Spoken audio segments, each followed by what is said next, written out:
lihat kondisi mereka dalam keadaan lemah atau tidak, karena memang mereka dituntut untuk izharuddin, menampakkan, ya. Karena apa? Harus yakfur bitauhid, seorang muwahhid itu kufur kepada tauhid, wa yu'min billah faqad istamsaka bil urwatil wuthqa. Baru mereka dianggap berpegang kepada din ini ketika mereka kufur kepada tauhid. Akhirnya Pak, banyak, ya, di era JI mungkin orang berjihad masih dikatakan jihad ini adalah fardu ain hari ini.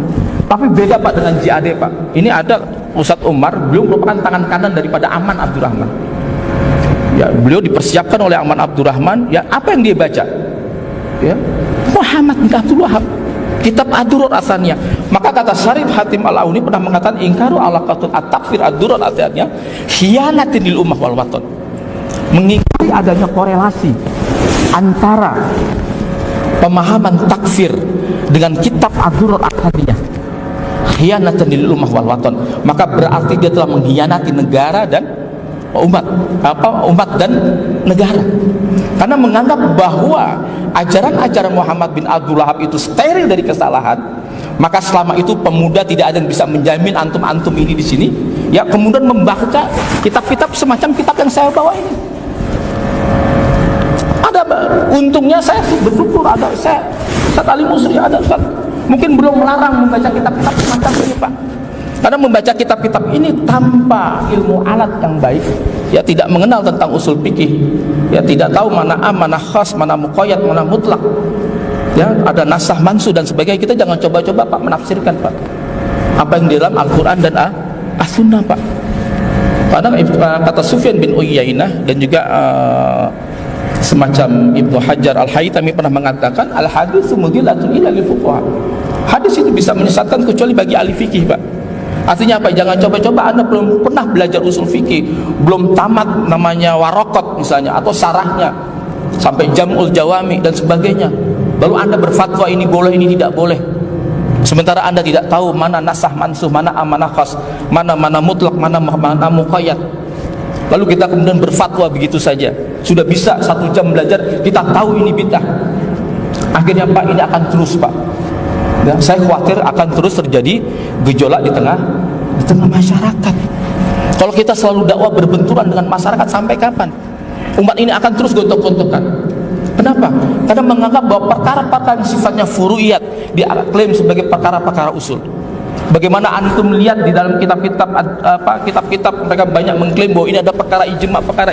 Ijma kapan? Ulama kapan yang berijma? Terkait namanya ubadul kubur, yang terkait istighosah, tabarukan, itu adalah kemudian adalah syirik, itu adalah kekafiran. Makanya kemudian wajar Pak kalau kemudian ada 250 kitab, bahkan sampai 300 yang saya hitung, itu terus ulama yang merot kelompok-kelompok Muhammad bin Abdul Wahab atau yang disebut sebagai Wahabi. Ya, antum jangan tersinggung kalau saya bilang Wahabi Pak, karena saya bin Bas juga mengatakan ini lakop yang merupakan syarifun wa azimun, ya, lakop yang baik ini menisbatkan kepada dakwah tauhid Pak. Tetapi jangan salah juga bagaimana ulama-ulama mengerot, ya, banyak pendapat-pendapat daripada dakwah Najat ini, ya, terkait, ya Pak. Makanya kemudian, ya, yang dikritik oleh seperti ulama-ulama seperti Abu Hasan Al-Qatani pernah mengatakan annan Najdin lam yuqatilu kufaron asliin abadan, bahwa sesungguhnya gerakan Najd itu tidak pernah berperang dengan kafir asli, bahwa tuduhan musyrik, murtad, kafir itu ditujukan kepada siapa kalau bukan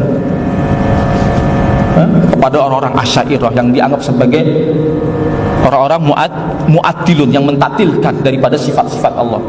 Maka di dalam banyak kitab-kitab Najd mengatakan tidak ada uzur takwil dalam perkara-perkara pokok tauhid. Maka kita temukan ada buku yang namanya Takfirul Asy'ariyah, pengkafiran terhadap Asy'ariyah. Ini Pak, mayoritas Pak kaum muslimin Asy'ariyah dan Maturidiyah. Kalau kita anggap bahwa mereka itu adalah mu'attilun, orang-orang yang mentaktilkan, meng-offkan daripada, dan kita terjebak kepada makna-makna zahir, saya khawatir kita perang terus Pak. Makanya kemudian kita harus menerapkan apa yang di mana bumi dipijak, di situ langit dijunjung Pak. Rasulullah sallallahu alaihi wasallam pernah mengatakan khatibun nas alla qadri bi uqulihim, ya, hendaklah bergaul dengan manusia, berbicara dengan manusia sesuai dengan kadar intelektualitas mereka Pak. Kita nggak boleh Pak banyak menyelisihi dikit-dikit obral tabdi di tengah-tengah masyarakat kita, mengatakan menuduh bahwa orang-orang Asy'ariyah, Ahlul Kalam ini adalah sesat, mereka bisa jatuh pada kekafiran karena menafikan. Ini diceritakan Pak dalam Tarbiyah Jihadah Syekh Abdul Azam, ternyata memboikot kitab-kitab daripada Syekh Imam Nawawi dan sebagainya. Itu ada Pak. Ya, di luar negeri, di Arab itu ada pembakaran kitab-kitab Fathul Bari, kitab-kitab Imam Nawawi, karena terindikasi bahwa pengarangnya adalah akidahnya adalah akidah Asy'ariyah. Jadi saya baca sempat mukaddimah daripada Syekh Utsaimin. Ya, kalaulah saja Imam Nawawi punya jasa ya kepada umat Islam, ya tentu dia akan jatuh pada kekafiran. Dikarenakan apa? Karena dia termasuk orang-orang yang mentaktilkan daripada sifat-sifat Allah. Ini yang kita khawatirkan Pak. Kita berharap kaum muslimin ya hendaknya lebih menghormati, ya sebagaimana nasihat daripada Imam Az-Zahabi pernah mengatakan, yang bagi lil muslim yas'aidu minal fitan. Hendaklah seorang muslim menghindari daripada fitnah la yazghabu bil madzahil gharib, tidak menyibukkan kepada perkara-perkara yang asing di dalam sebuah mazhab, wala fil usuli wala fil furu'. Tidak saja dalam masalah usul dan masalah furu'. Dan aku tidak melihat orang-orang yang melakukan demikian dia tidak mendapatkan kebaikan, justru dia mendapatkan keburukan. Ya, yang kemudian membuat dua orang-orang soleh, ya, membuat hamba-hamba Allah saling al-adawah wal baghdha, saling membenci, saling bermusuhan. Ya, hendaknya kita hati-hati dalam mengeluarkan beberapa statement-statement di kalangan kaum muslimin. Ya, mungkin ini Pak yang bisa saya yang saya sampaikan, saya terserah nanti.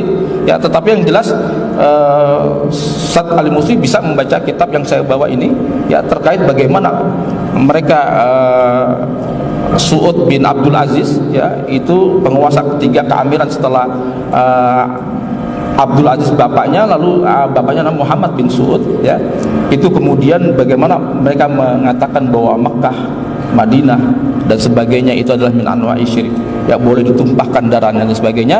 Walau alam, kita tidak bisa melihat hanya perkataan Muhammad bin Abdul Wahab kalau kita bicara a'immatun najdiyah, tapi kita juga harus melihat para ulama-ulama sampai berdirinya negara Saudi, dan sampai kemudian mereka bergabung dengan Inggris untuk memerangi Turki dan menjatuhkan Turki Utsmaniyah. Demikian.